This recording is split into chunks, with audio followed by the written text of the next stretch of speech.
오늘 이제 창세기 21장의 말씀은 이렇게 제목을 지어봤습니다.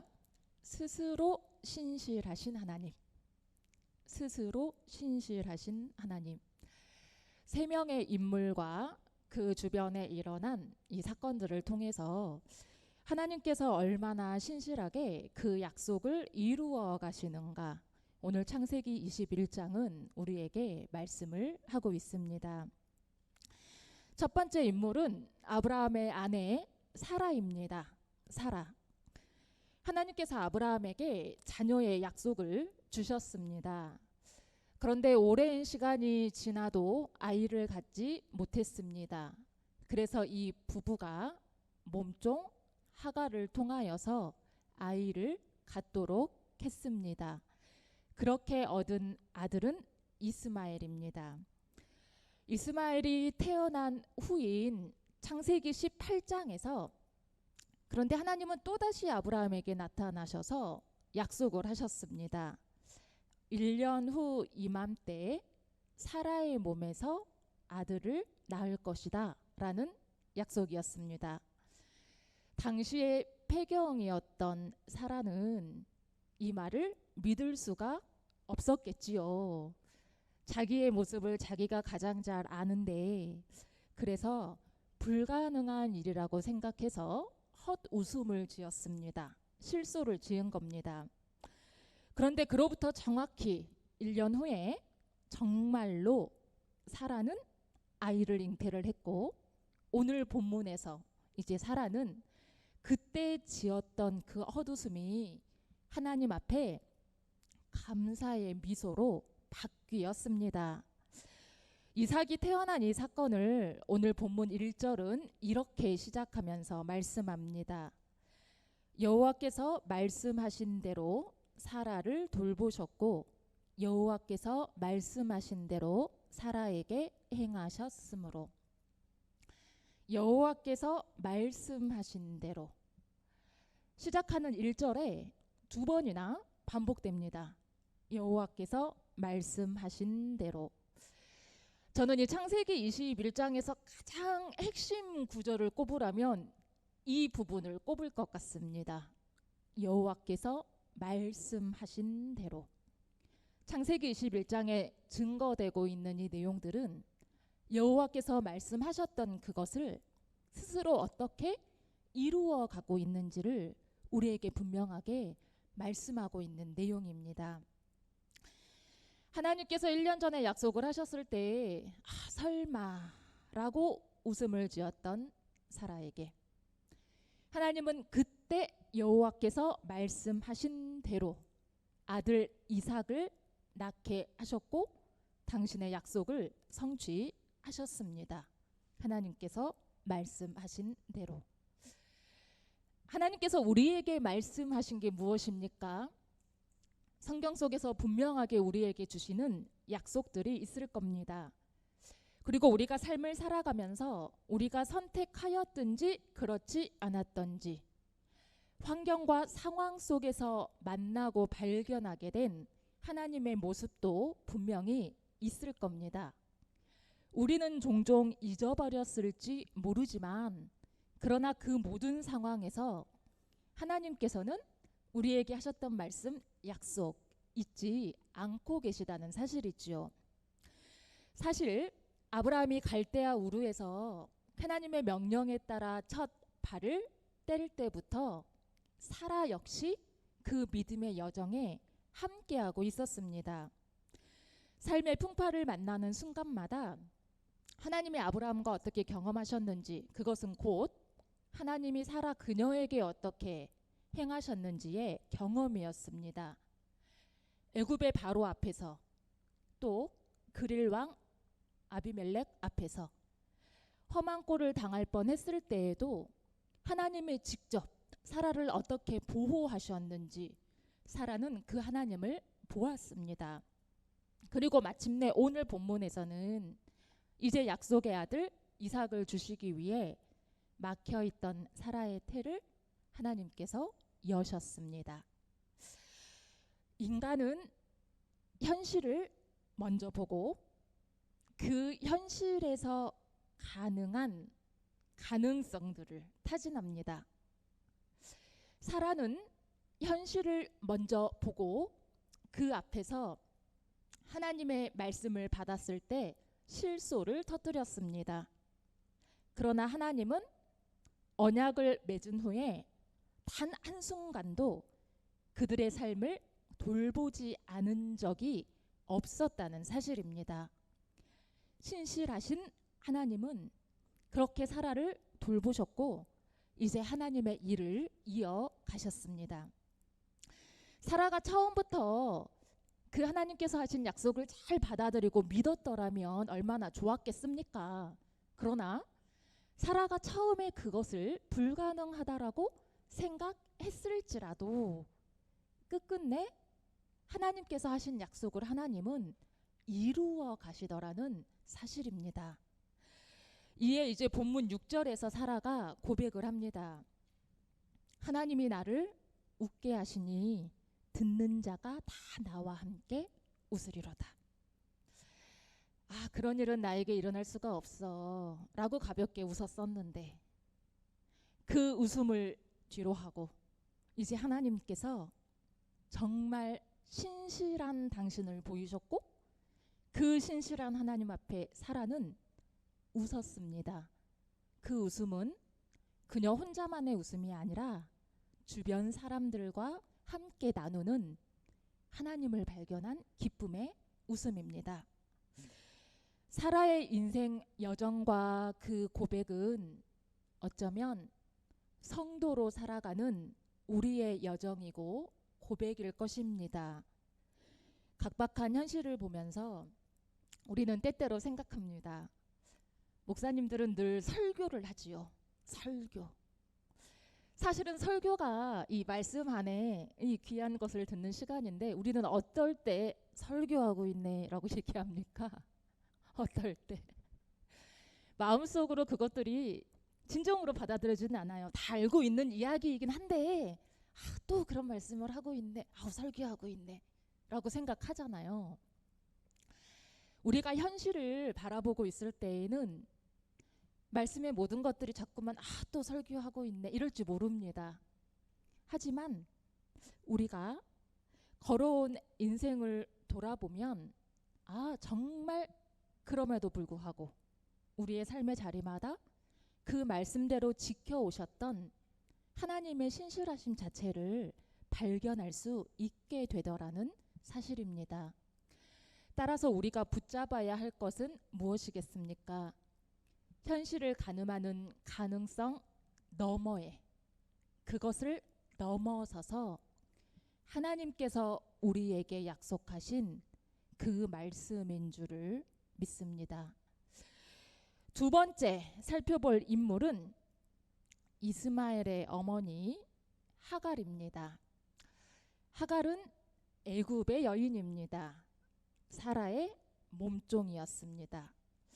성경이 굳이 하갈을 애굽의 여인이었다고 기록을 하는 이유는 당시 그들에게 선택받았던 아브라함으로부터 이어지는 그 족속의 사람이 아니라는 얘기입니다. 곧 이방 사람이라는 얘기입니다.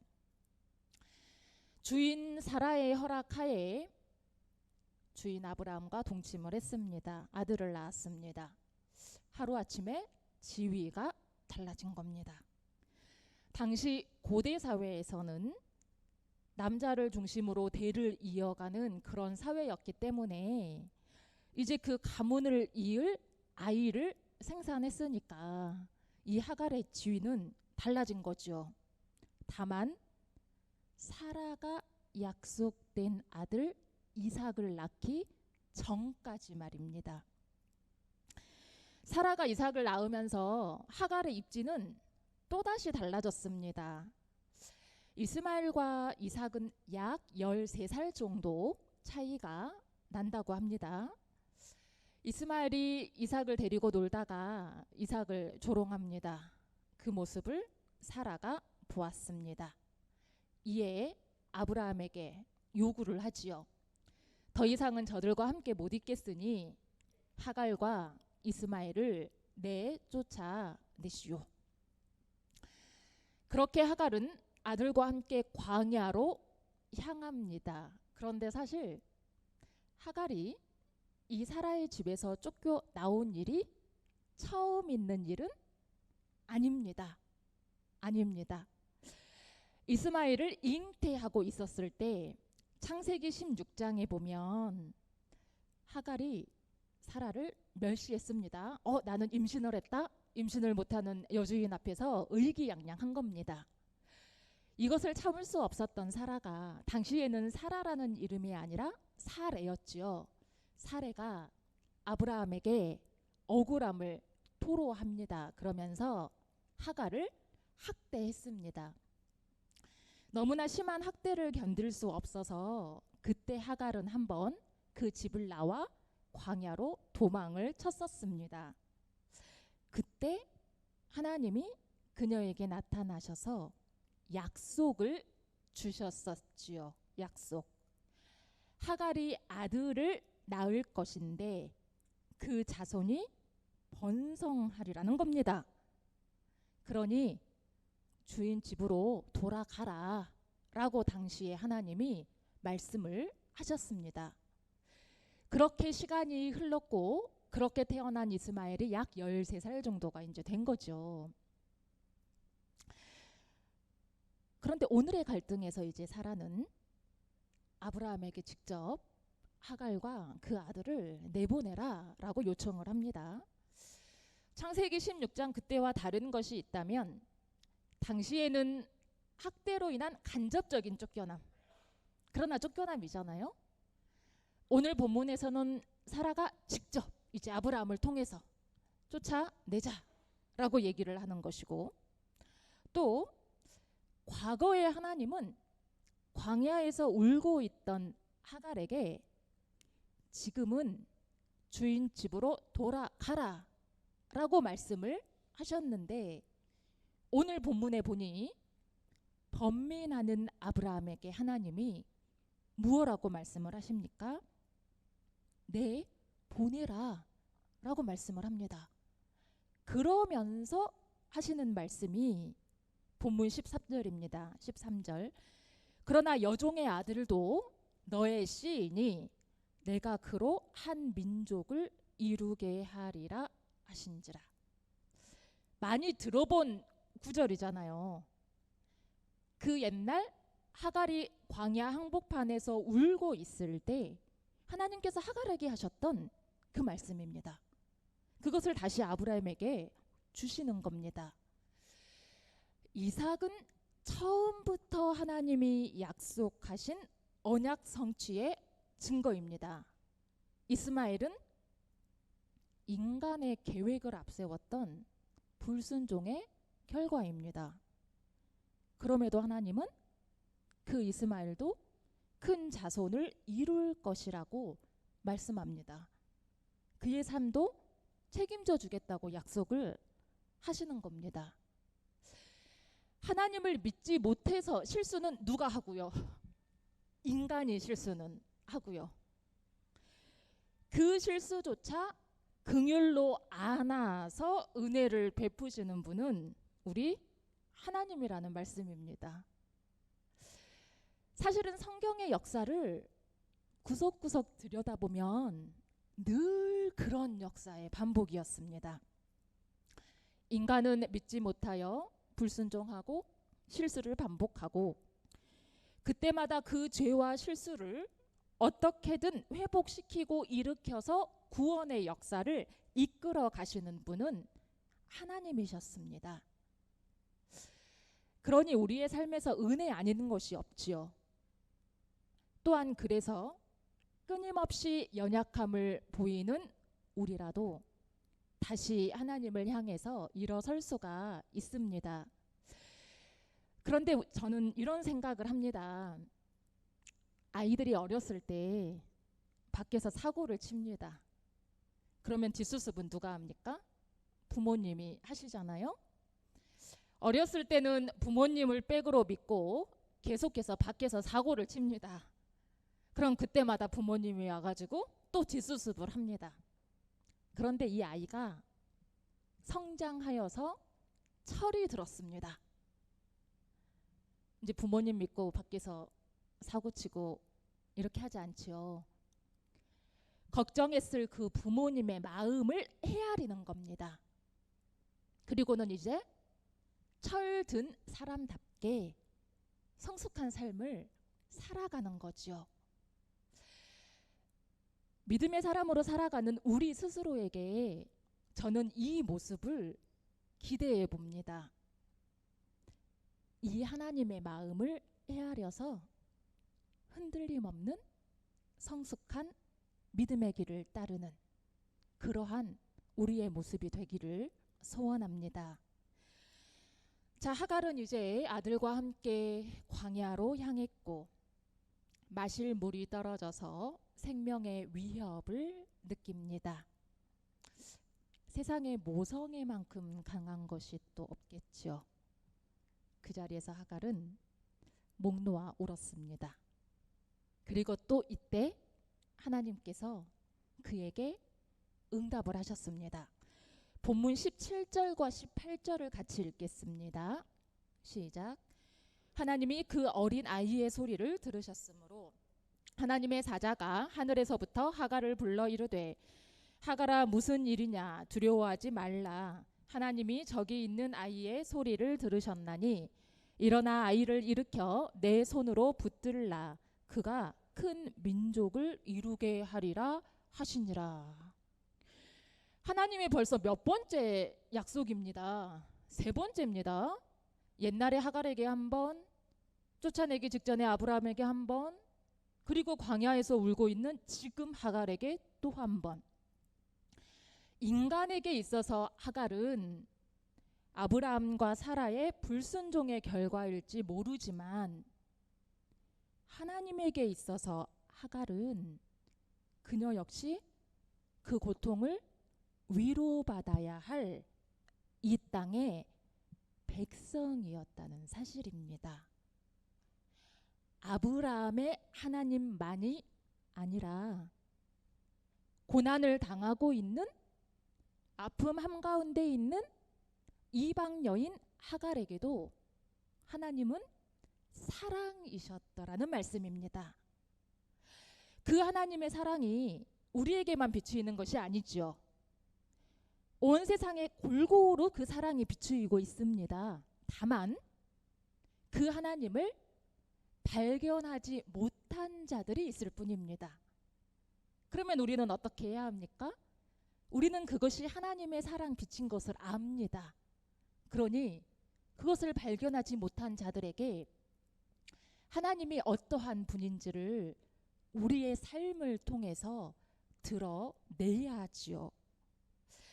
결국 사라에게도 하갈에게도 그리고 이삭에게도 이스마엘에게도 인간의 왜곡된 믿음과 실수에도 그것을 품어서 약속을 이루시는 우리 하나님이 계셨습니다. 인간의 의로움이 아니라 하나님의 신실하심이 그것을 이루어 가십니다. 그러니 우리에게는 그저 은혜입니다. 세 번째 살펴볼 인물은 이제 22절 이하에 등장하는 아비멜렉입니다. 그런데 이 아비멜렉과 아브라함 사이의 이야기가 조금 생뚱맞지 않습니까? 오늘 이렇게 약속의 아들을 어떻게 성취해 오셨고의 내용인데 아비멜렉과의 이 이야기가 딱 이렇게 21장 마지막 부분에 기록이 되어 있습니다. 그런데 이 또한 하나님이 얼마나 신실한지를 우리에게 보이고 있는 메시지입니다. 그랄 왕 아비멜렉이 군대 장관 비골과 동행을 하고 아브라함을 찾아왔습니다. 서로 침략하지 말자, 사이좋게 지내자, 내 자손과도 그렇게 하겠다고 약속을 맺자라는 것을 청하러 온 겁니다. 요새 말로 표현을 하자면 저는 상호 불가침 조약 뭐 이런 거였으리라고 생각을 합니다. 그런데 좀 이상합니다. 비록 아비멜렉이 거대한 땅을 소유한 어떤 제국의 왕은 아니지만 그러나 이미 한 나라의 왕입니다. 그런 아비멜렉이 한낱 떠돌이 아브라함 무리를 직접 찾아와서 상호 불가침 조약 맺자라고 얘기를 하는 겁니다. 서로 평화하자, 우리 서로 침략하지 말자, 사이좋게 지냅시다, 이런 조약은 잘은 모릅니다마는 국제관계 속에서 군사력이나 경제력이 서로 비슷한 나라들끼리 맺는 거잖아요. 그런데 지금 이 아비멜렉과 아브라함은 비교가 되지 않습니다. 그 힘을 가지고 있는 것을 보면 비교가 되지 않습니다. 그런데 찾아왔습니다. 아비멜렉이 찾아왔던 이 시점이 21장인 것이 그래서 중요합니다. 21장 앞에 우리가 살펴보았듯이 아브라함은 이삭을 낳았고 뒤이어 하갈과 이스마엘이 쫓겨났습니다. 아브라함의 후계가 확실하게 정해졌고 이제 걸림돌이 될 수 있는 이삭의 이복형의 문제도 사실상 해결이 된 셈입니다. 아브라함이 이삭을 낳았다는 것, 하나님의 약속 성취의 시작을 알리는 일입니다. 하나님의 어떤 약속이요? 언제 했던 약속입니까? 창세기 12장에서 하셨던 큰 민족을 이루고 내게 복을 주어서 내 이름을 창대하게 하리니 너는 복이 될 것이다. 약 25년 전에 하나님께서 하셨던 약속입니다. 그런데 이 25년 전에 했던 약속을 아비멜렉이 알고 있었을까요? 그럴 리는 없을 것 같아요. 아브라함에게 주셨던 그 약속을. 그런데 그 과거의 하나님의 약속은 몰랐더라도 앞으로 아브라함이 번성할 것이라는 것은 알았던 것 같습니다. 그러니 아브라함을 찾아가서 미리 이제 상호간에 평화 조약을 하는 겁니다. 그런데 그렇게 해석을 하기에도 여전히 질문이 남습니다.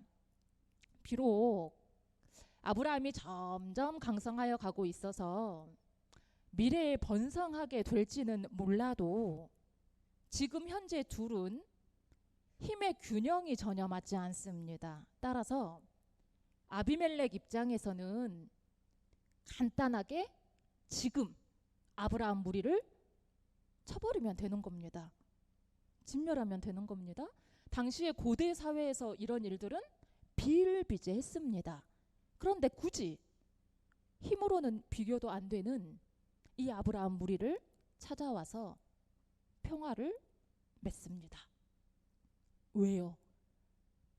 두려움 때문입니다.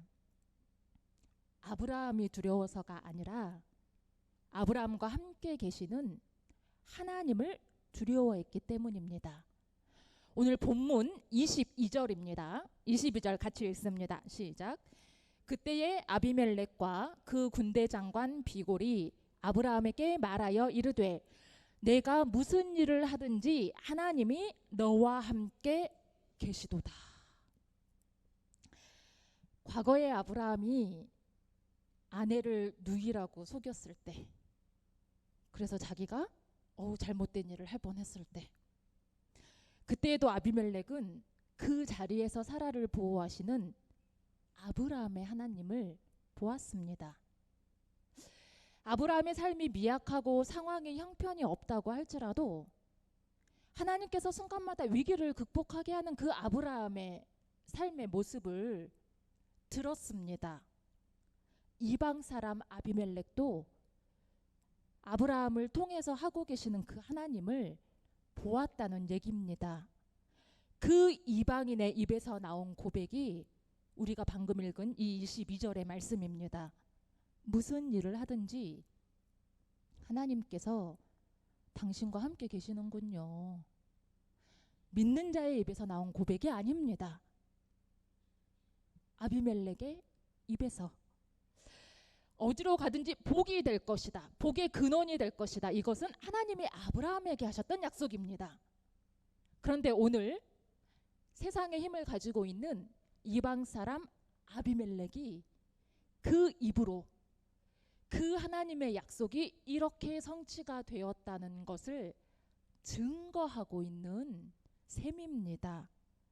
무엇을 하든지 하나님이 정말 당신과 함께하고 계시군요. 당신의 하나님이 정말 당신의 삶에서 동행하고 계시군요. 우리의 모습이 세상을 향해서 그러기를 소원합니다.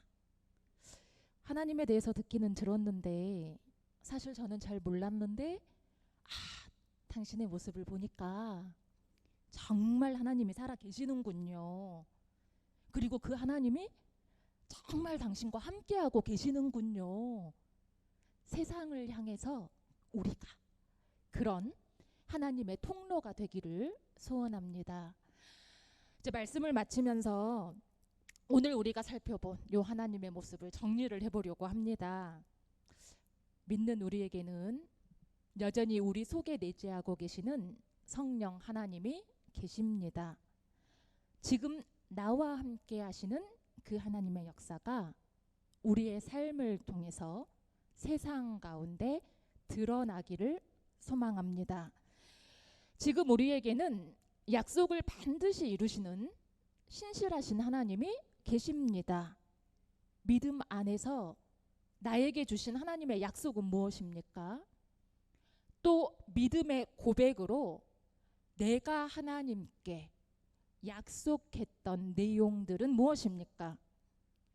신실하신 하나님 앞에 우리 또한 신실하고 충성된 응답으로 살아갈 수 있기를 소망합니다. 때로 인간은 나의 계획으로 하나님의 뜻을 앞서가려고 합니다. 그때에도 우리의 연약한 자리 회복시키고 일으켜 세우시는 그런 인간의 어리석고 작은 모습조차 긍휼함으로 감싸 안으시는 그렇게 구원의 역사를 이루어 가시는 그 은혜의 하나님을 기억하기를 원합니다. 그 하나님 앞에 철이 든 성도답게 그렇게 올곧게 견고하게 믿음의 삶을 살아가는 모두가 되시기를 주님의 이름으로 간절히 축원합니다. 기도하시겠습니다. 사랑하는 하나님, 오늘도 하나님께서 부르신 자들이라 우리에게 말씀하여 주시니 감사합니다. 하나님의 뜻 앞에서 작은 웃음으로 내보였던 사라도 하나님의 신실하신 앞에서 커다란 감사의 미소로 바꾸어 주셨던 것처럼 하나님 우리의 삶에서 하나님께 감사의 미도 더욱 올려드리도록 은혜를 허락하여 주옵소서. 세상이 아브라함과 동행하는 하나님을 알아보았던 것처럼 하나님 우리의 삶이 세상에게 하나님이 이러한 분이라 드러내는 발걸음들이 되게 하여 주옵시고 끝끝내 스스로 신실하심을 이루어 가시는 하나님의 은혜 앞에서 오늘도 겸손하지만 충성되게 주님의 제자로 살아가게 하옵소서. 모든 말씀을 예수님의 이름으로 기도합니다. 아멘.